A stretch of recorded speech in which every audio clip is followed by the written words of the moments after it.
Voici, je me tiens à la porte et je frappe. Si quelqu'un entend ma voix et ouvre la porte, j'entrerai chez lui et je prendrai la scène avec lui et lui avec moi. N'y a-t-il pas plus belle parole pour nous accueillir en ce culte où le thème choisi par la pastorale est justement la porte? Oui, que la grâce et la paix vous soient données de la part de Dieu notre Père, de Jésus-Christ notre Seigneur, dans la communion de l'Esprit Saint qui nous unit. Amen. Nous continuons de louer le Seigneur avec des extraits du psaume 118.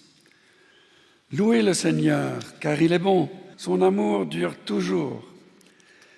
Vous qui reconnaissez qu'il est Dieu, à vous de répéter son amour dure à toujours.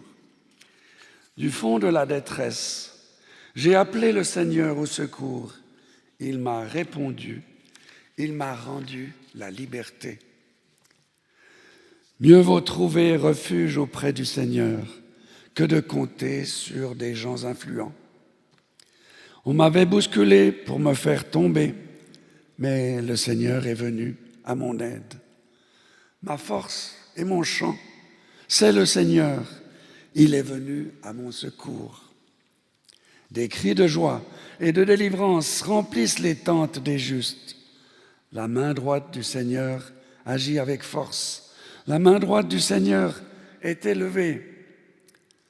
Je ne vais pas mourir, mais je vivrai pour raconter ce que le Seigneur a fait. Ouvrez-moi les portes réservées aux justes, et j'entre pour louer le Seigneur.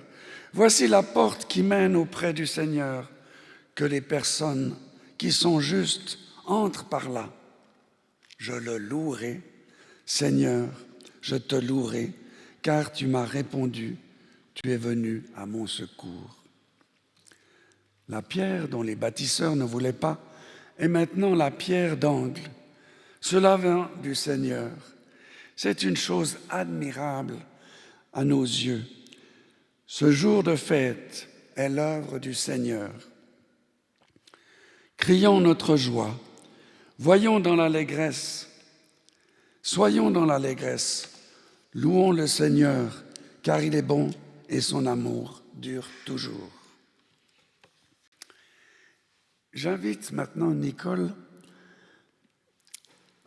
à donner un petit témoignage. Elle vient de me dire juste avant ce moment qu'elle a vécu une expérience qui correspond complètement à ce psaume.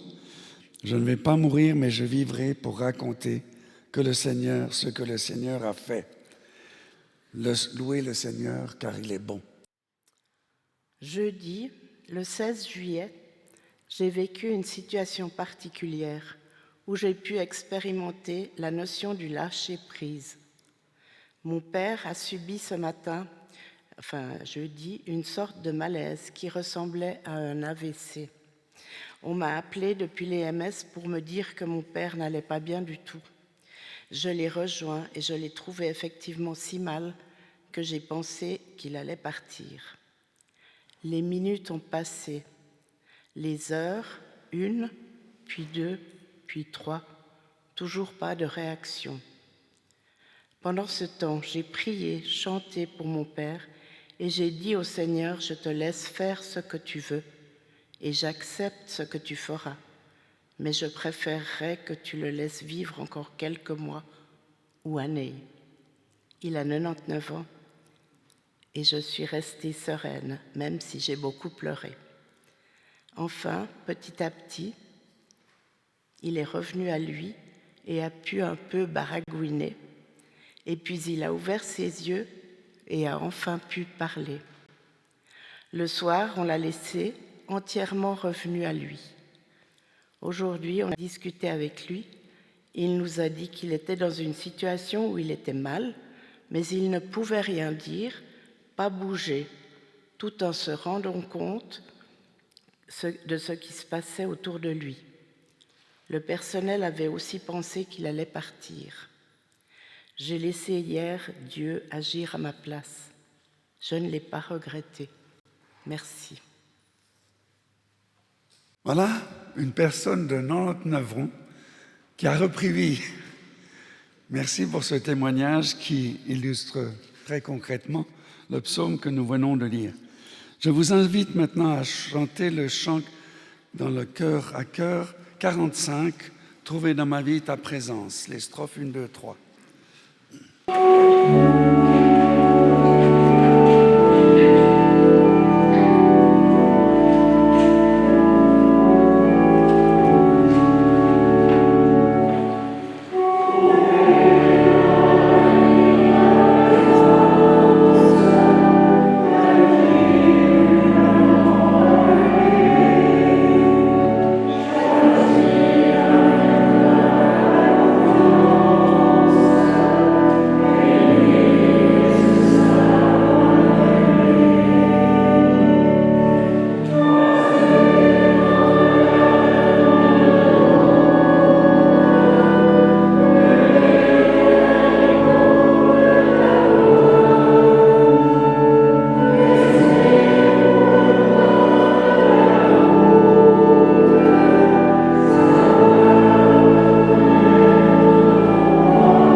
Ton amour nous invite, Seigneur, à nous ouvrir en vérité sous ton regard, car ton regard ne nous condamne pas.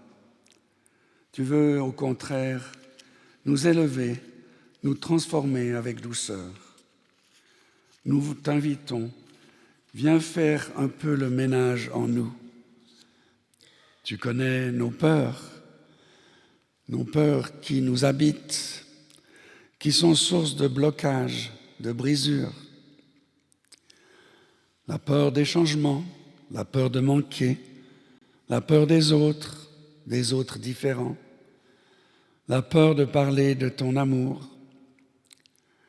Tu sais, Seigneur, qu'il y a de quoi être inquiet aujourd'hui face à tant de violence, d'insécurité, face aux effets du changement climatique et tant d'autres choses.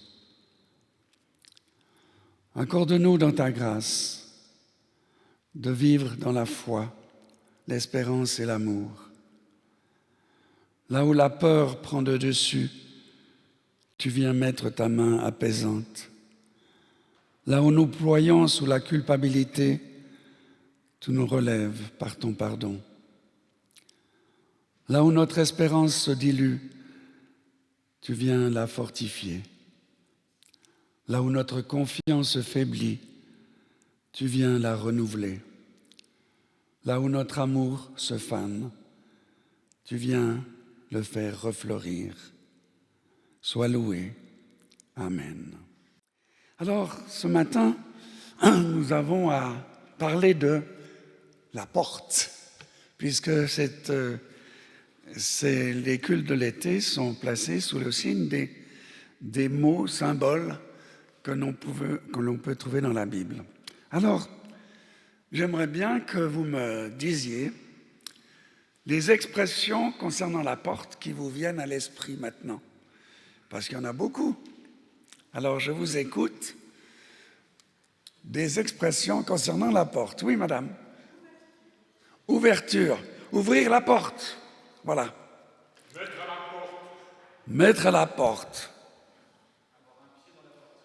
J'ai pas compris. Mettre un pied dans la porte.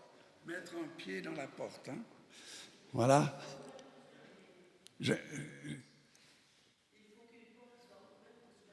Il faut qu'une porte soit ouverte ou fermée.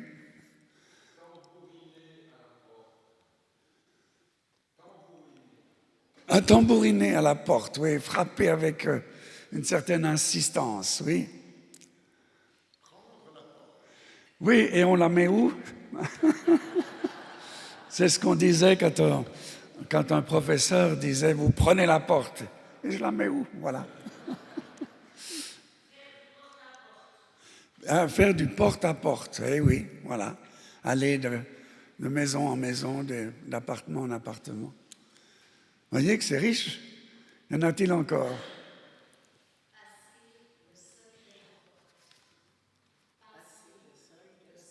Passer le seuil de la porte, oui. Laisser sa porte ouverte, trouver porte close, forcer la porte. Entre deux portes. Chacun voit midi à sa porte. Fermer sa porte à double tour. Tout chien est fort à la porte de son maître. Balayer devant sa porte. Voilà. Donc, beaucoup d'expressions concernent ce terme de la porte. Alors nous allons voir que la Bible en parle aussi et qu'on retrouve toutes sortes d'expressions aussi. Alors je vous invite maintenant à écouter les textes bibliques. Et Seigneur, nous te demandons ton esprit pour écouter ta parole et la méditer, qu'elle puisse travailler en nous au plus profond de notre être. Amen. Nicole. Nous lisons dans Deutéronome au chapitre 6, les versets 4 à 9. « Écoute Israël, l'Éternel, notre Dieu, est le seul Éternel. Tu aimeras l'Éternel ton Dieu de tout ton cœur, de toute ton âme et de toute ta force. Et ces commandements que je te donne aujourd'hui seront dans ton cœur. Tu les inculqueras à tes enfants et tu en parleras quand tu seras dans ta maison, quand tu iras en voyage, quand tu te coucheras et quand tu te lèveras. Tu les liras comme un signe sur tes mains et ils seront comme des frontaux entre tes yeux. Tu les écriras sur les poteaux de ta maison et sur tes portes. » Et nous lisons dans l'évangile de Jean au chapitre 10, les versets 1 à 9. La parabole du berger entrant par la porte des brebis.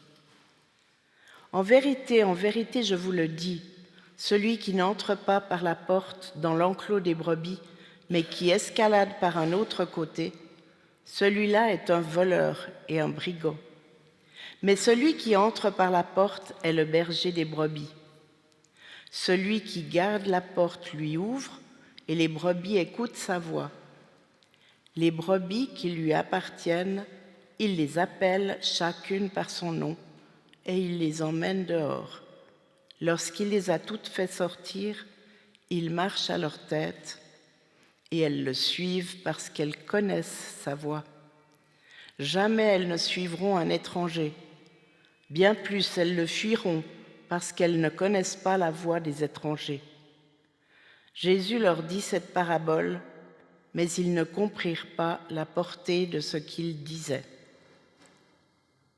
Jésus reprit, en vérité, je vous le dis, je suis la porte des brebis. Tous ceux qui sont venus avant moi sont des voleurs et des brigands, mais les brebis ne les ont pas écoutés. Je suis la porte. Si quelqu'un entre par moi, il sera sauvé. Il ira et viendra et trouvera un pâturage. Le voleur ne se présente que pour voler, pour égorger et pour faire périr.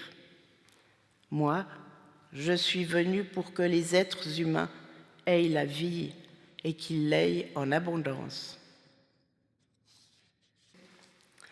Je suis le bon berger. Le bon berger se dessaisit de sa vie pour ses brebis. Le mercenaire, qui n'est pas vraiment un berger et à qui les brebis n'appartiennent pas, voit-il venir le loup? Il abandonne les brebis et prend la fuite. Et le loup s'en empare et les disperse. C'est qu'il est mercenaire et que peu lui importent les brebis. Je suis le bon berger. Je connais mes brebis et mes brebis me connaissent, comme mon Père me connaît et que je connais mon Père. Et je me dessaisis de ma vie pour les brebis. J'ai d'autres brebis qui ne sont pas de cet enclos, et celles-là aussi, il faut que je les mène. Elles écouteront ma voix, et il y aura un seul troupeau et un seul berger. Le Père m'aime parce que je donne ma vie pour ensuite la recevoir à nouveau. Personne ne me l'enlève, mais je la donne de moi-même. J'ai le pouvoir de la donner et j'ai le pouvoir de la recevoir à nouveau. Tel est le commandement que j'ai reçu de mon Père. La polémique avec les autorités religieuses. Ces paroles provoquèrent à nouveau la division parmi les autorités juives.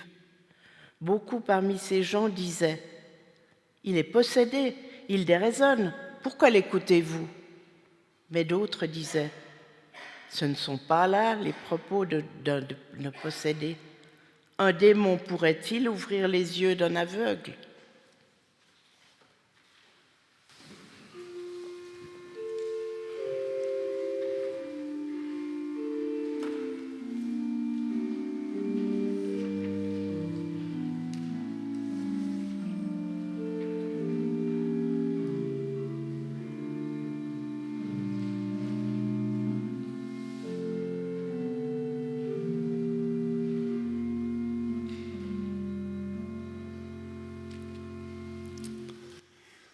Les expressions que vous avez données au sujet de la porte, nous avons pu nous en rendre compte qu'elles concernent soit le refus de la relation, prendre la porte, mettre à la porte fermée, on aurait pu ajouter se prendre une porte sur le nez, soit l'ouverture à l'autre, un seuil, un passage possible, une transition entre deux lieux, entre l'extérieur et l'intérieur, être dans une attente de quelqu'un qui frappe et qui ouvre, qui va ouvrir. Dans les évangiles, 2 passages parlent plus explicitement de la porte. C'est dans l'évangile de Matthieu, chapitre 7, où il est dit « Entrez par la porte étroite, car large est la porte et spacieux le chemin qui mène à la perdition, et nombreux ceux qui s'y engagent. Combien étroite est la porte et resserré le chemin qui mène à la vie, et peu nombreux sont ceux qui le trouvent. » Alors nous n'allons pas méditer ce texte, mais je le cite parce qu'il va aussi dans le sens de ce que nous méditerons.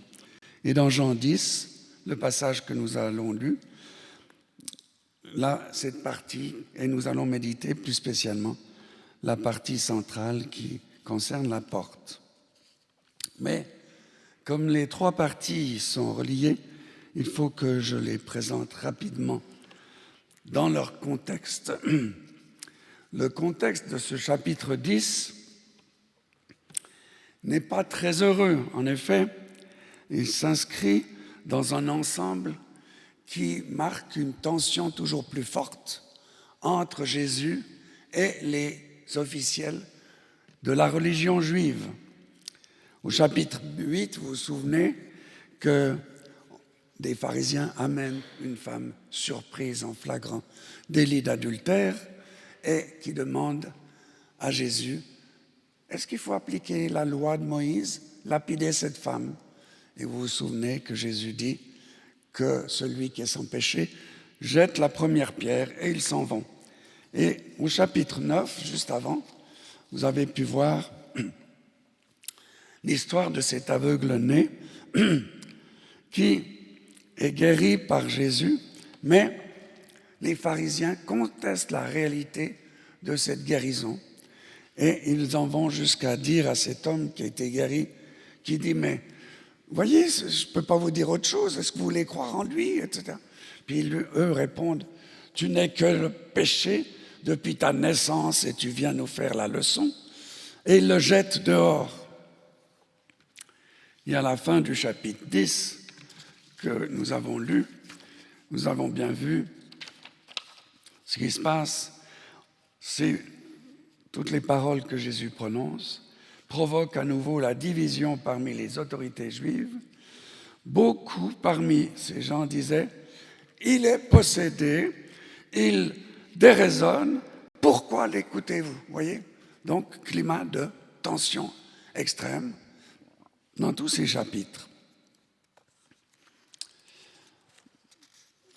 Et puis, surtout que l'aveugle-né a été guéri en plus le jour du sabbat. Ça, c'est la provocation habituelle de Jésus, que de guérir des gens le jour du sabbat, où il ne faut pas travailler. Elle lui répond: mais ne faut-il pas redonner vie aux gens le jour du Seigneur? Voilà, deux perspectives complètement différentes. Alors, la première partie de ce chapitre 10, c'est une parabole ou, comme dit Jean, une similitude. Et de façon solennelle, Jésus s'adresse directement à ses autorités religieuses. Amen, amen, en vérité, je vous le dis. Et il s'adresse à ceux-là qui ont jeté dehors l'aveugle guéri. Ils en viennent à rejeter également Jésus. Ils le prennent pour un fou.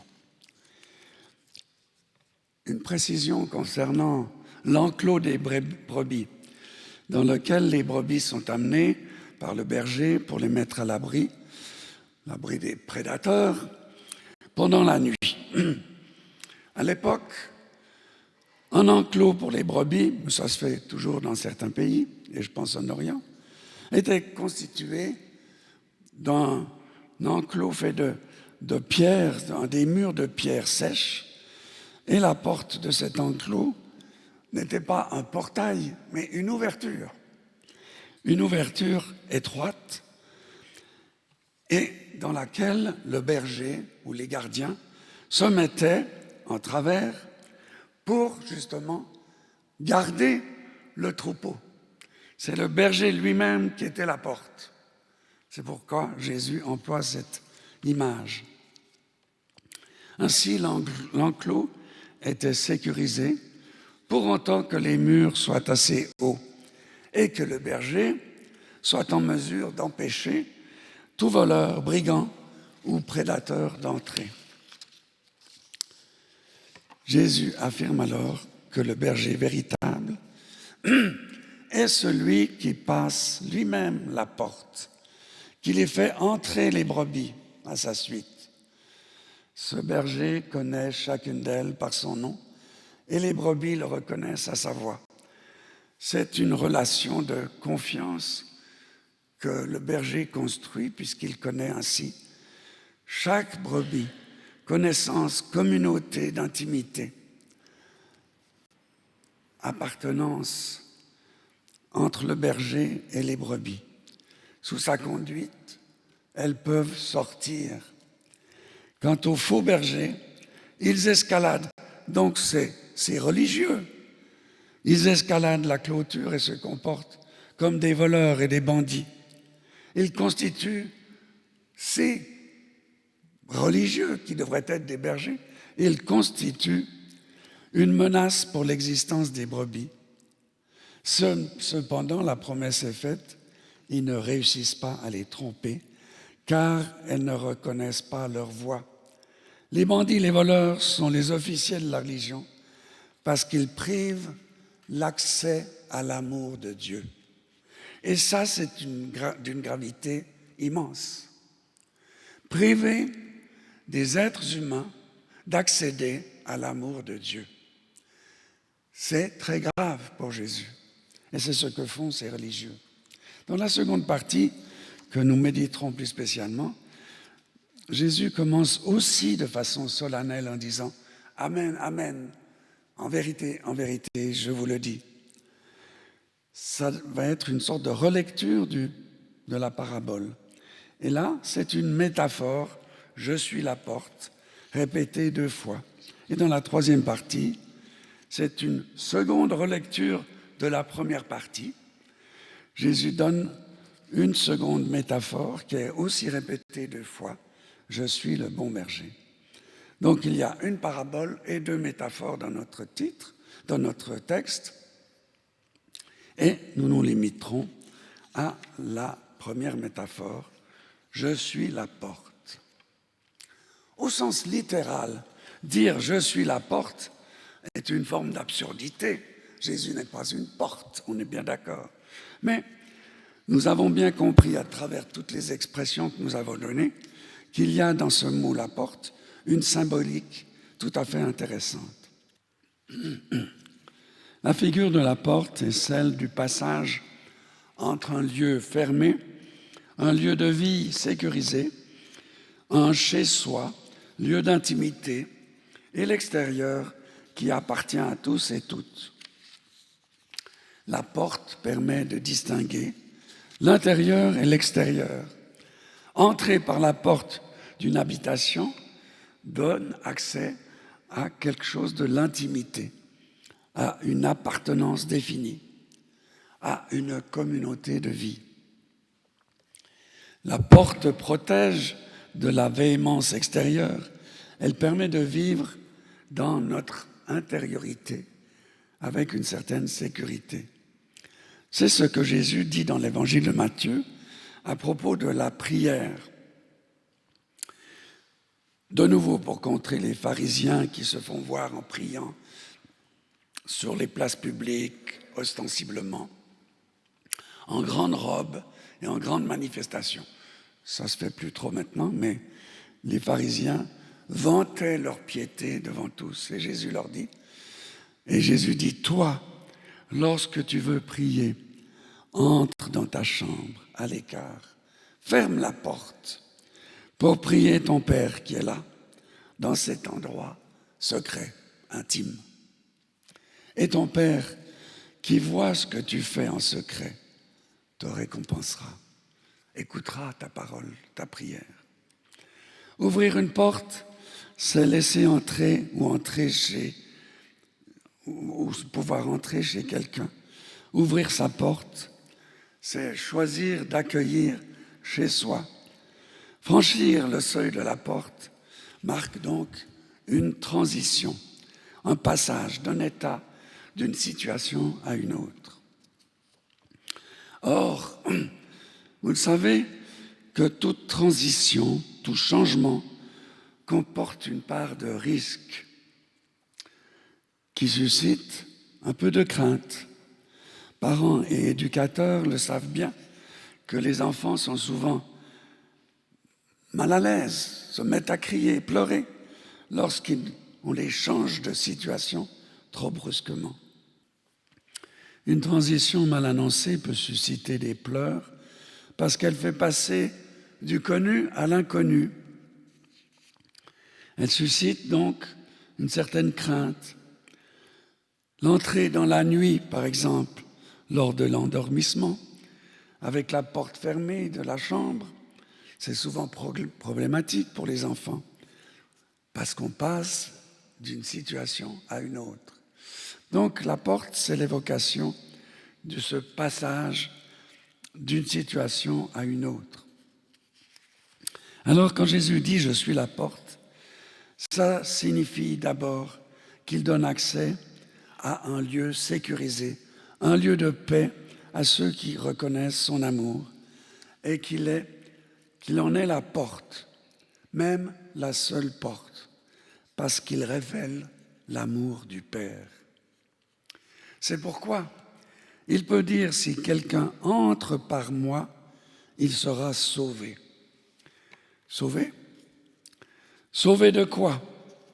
Dans le récit, sauvé des voleurs et des brigands qui font mourir, de ceux qui nient que Dieu se révèle en son amour pour tous les humains en Jésus.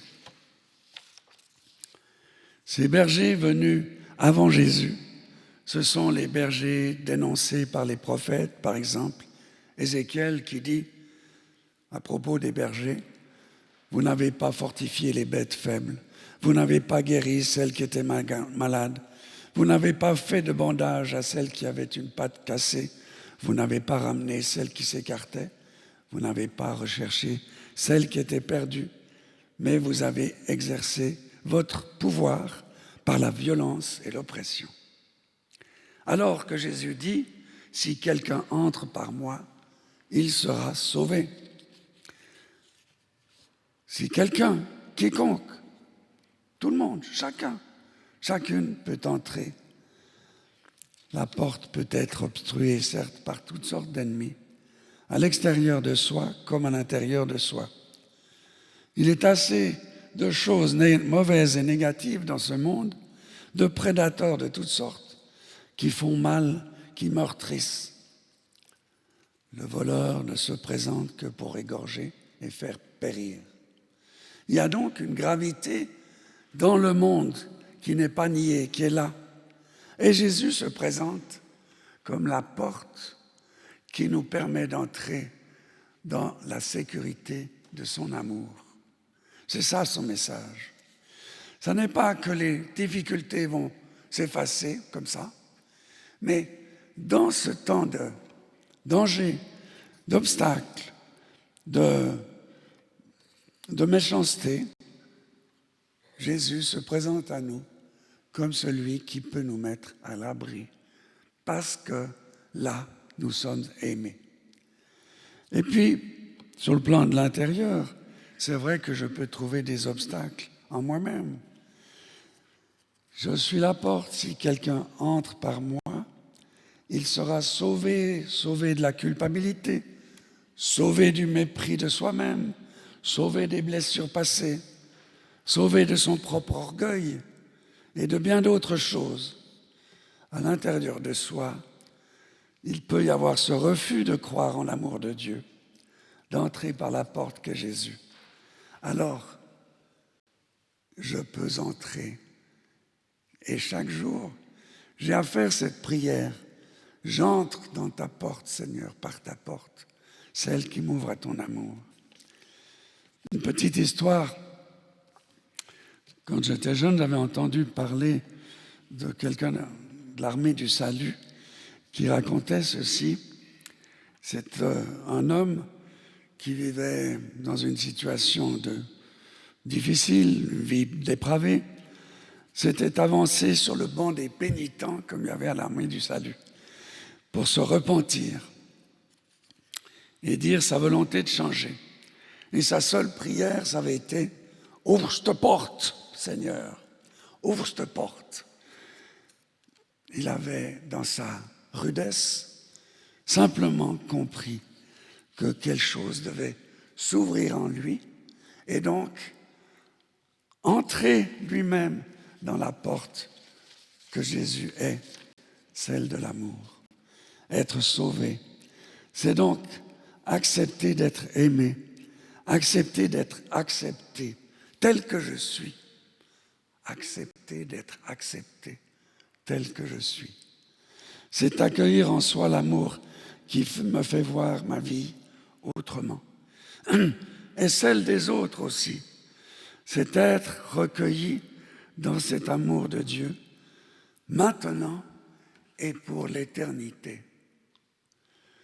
L'enclos, le terme pourrait laisser entendre qu'il s'agit d'un enfermement, une sorte de prison, un lieu coupé du monde afin de rendre les membres de la communauté des croyants esclaves du berger. Mais si l'enclos devient un lieu d'esclavage, c'est qu'il y a des bergers qui ont outrepassé leur pouvoir. Et c'est vrai que dans l'histoire de l'Église, on a pu repérer quantité de bergers qui se sont substitués au Christ pour prendre le pouvoir sur les brebis du troupeau, sous prétexte de les aider, de les guider, de leur éviter de tomber dans le mal. C'est vrai, quelque chose de terrible. Et je crois qu'en grande partie, la crainte des gens aujourd'hui, de nos contemporains, face aux églises, est qu'ils ont peur, en entrant dans l'église, de perdre leur liberté. Ils ressentent la communauté comme un enfermement. Est-ce que la porte de l'enclos de la communauté est le Christ Jésus? Est-ce que l'enclos est un lieu de paix, de sécurité, un lieu de vie, de communion, de ressourcement et d'amour fraternel? Si elle ne l'est plus, alors je dois me poser cette question. En quoi suis-je responsable de cette situation? Est-ce que le lieu d'une prise de pouvoir par certains membres de la communauté, est-ce que cette communauté devient le lieu d'une prise de pouvoir? Et nous devons veiller, c'est vrai, à ce que la communauté reste l'enclos du Christ qui sauve, qui libère. Le risque de faire la communauté un lieu de jugement, un lieu où s'exercent des pouvoirs subtils, sournois, est toujours présent et possible. Ce qui ne doit pas nous plonger dans la peur, la crainte, mais nous appeler à veiller, non pas à juger, mais à veiller à ce que des pouvoirs ne s'installent pas. Jésus est la porte. Entrer par lui nous sauve des pouvoirs destructeurs qui peuvent se présenter dans la communauté. Quand nous prions le Notre Père, nous disons bien « Délivre-nous du mal ou du malin ». Alors, passons au dernier paragraphe. Dans les paroles que Jésus oppose aux malfaisants, venus pour égorger, il dit « Je suis la porte, si quelqu'un entre par moi, il sera sauvé. Il ira et viendra et trouvera un pâturage. » Il trouvera un pâturage. Il ira, donc il sortira, il rentrera. Ce n'est pas l'enfermement, c'est la liberté. Il trouvera un pâturage. Ça nous rappelle un joli psaume, le psaume 23 que tout le monde connaît. Il me fait reposer dans de verts pâturages. Donc, entrer, sortir, qu'est-ce donc sinon la liberté que donne Jésus à ses brebis?